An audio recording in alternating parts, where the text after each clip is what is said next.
It was 30 years ago that the Texas Parks and Wildlife television series, originally known as Made in Texas, got its start. Whitney Bishop is one of more than 30 producers, photographers, writers, and editors who have contributed to the show since its first broadcast in 1985. I'm Whitney Bishop. I've been a producer on the show for about 7 years. One of my favorite stories is the Buffalo Soldier story. But see, we didn't have all that stuff back then. I got to see how engaged the kids were when interacting with these men and these women, and at one point I almost got kind of teary-eyed just to see how excited the kids were. They didn't have toothpaste back then. Teaching history to kids is hard, and they really make history come alive for these kids, and it was really touching to see how excited the kids were to learn about our Buffalo Soldiers and to learn about Texas history. I'm Devontae Hill, and I'm 22 years old. I just graduated from college, just looking for an opportunity to kind of get out before I start grinding in a regular job. What I really want to be is a storyteller. Show people things that maybe they haven't seen before. Everyone has a story. When you see things on TV about, outdoors and things like that, all you really see is a certain type of demographic. You kind of get raised thinking that, okay, these things are not really for me. And whether that's making documentaries. Whoa, chill out. You almost bit my arm. I just want to show people things that maybe they haven't seen before, give them a different reality. Yeah. There you go. I was a state park ambassador that got exposed to the Buffalo Soldier program. Attention. I'm always open to new experiences. All right, we'll take your picture.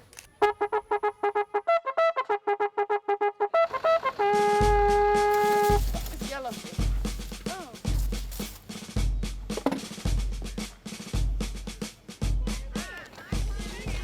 I don't have too much experience with kids besides my cousins, and so it'll be interesting dealing with little people. Salute. The Buffalo Soldiers were created in 1866 to assist and protect the settlement as it continued to move further out west. What we have here today, guys, are the 10 essentials of outdoor living. These were the first black professional men in the U.S. Army. And they got their name from the Indians. When the Native Americans saw the Buffalo Soldier, he wasn't used to seeing a man of this skin color in the wool uniform. So the only thing the Indian could do at that point is compare this new soldier to something he knew out on the frontier. And that something on the frontier just happened to be the buffalo. They had a reputation of being fierce fighters, not backing down. Like a buffalo come running right through there right now, he wouldn't run around you or jump over, he'll run right through everybody. Yes, sir. Texas Parks and Wildlife started the Buffalo Soldiers program to preserve the cultural history. We're about to go out on a scouting mission. And to connect people with the outdoors, get connected with the state park resource. What are these that he's drawn? When a participant comes to see the Buffalo Soldiers, About face. they are able to learn about what they did on the frontier, how they camped, how they cooked. That's hard tack. We use the Buffalo Soldiers' rich heritage and history to connect urban audiences who are not currently connected to their state parks, to get them outside. Get them outside throwing a baseball. Get them outside walking the trail. To get them enjoying what's in their own backyard. All the landmarks that we saw, and we're going to make a list of them, and then we're going to make a map together. The Buffalo Soldier program depends heavily on its volunteers. Sergeant says, point to the lake. When you're thrown into this situation, especially when you get to put on their uniform, you feel a connection automatically.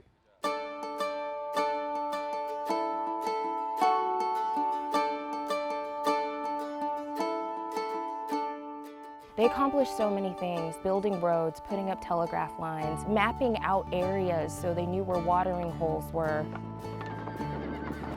Buffalo Soldiers were also some of the first professional mountain bikers. The Iron Riders blazed the trail of off-road biking for the country. The women that supported the Buffalo Soldiers were strong, pioneering women. They would keep records about what happened in town. The text messages that people send today started a long time ago with the Buffalo Soldiers as they were working on the frontier stringing up telegraph poles. They were really pioneering this land that we now call America.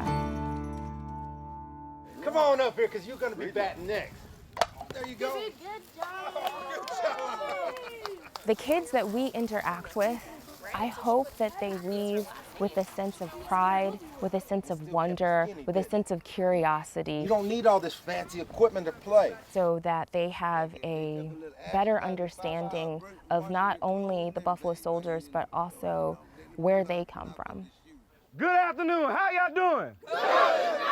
Black history is not taught in schools anymore. They don't talk about the kings in Africa. They don't do that anymore. We fought just like the buffalo, just as brave, just as strong as the buffalo. A lot of our inner city kids have problems because they don't understand the history. These Buffalo Soldiers were from an era where they created their own company with a high level of expectations, requirements, and it produced a lot of dignity. And if you didn't want to go outside and work, what do you think they said? Just do it, exactly. I'm just asking these kids to just go and do and be the best. And Buffalo Soldiers was some of the best. With segregation around, with these men combined into units of just other black men, going into settlements and towns where tensions were high, says a lot about their character and their spirit. As we all know, the Native Americans were pushed off their lands by the U.S. government. Buffalo Soldiers were part of that mission, but at the same time, they were also trying to prove themselves to the U.S. government, to prove that they were more than 3/4 of a person, of a man.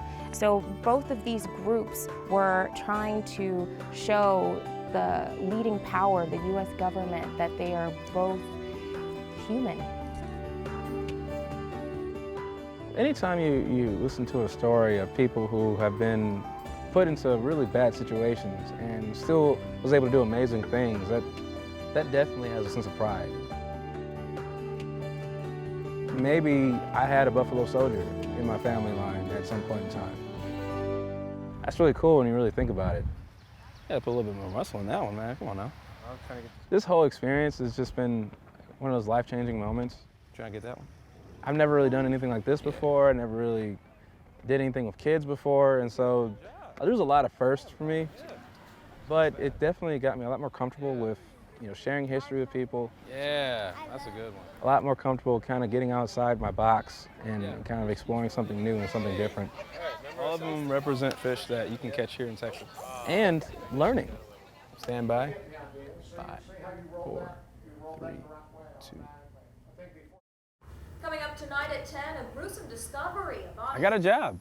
Hopefully this is the first step to me continuing my training and practice at being a storyteller. And from there, we're going to go to camera 3, back to 2 position. I see myself traveling through the beautiful state of Texas, telling stories about a lot of the history here, along with some of the groups that are doing some great things. Who said it? Come here. And this is part of my story.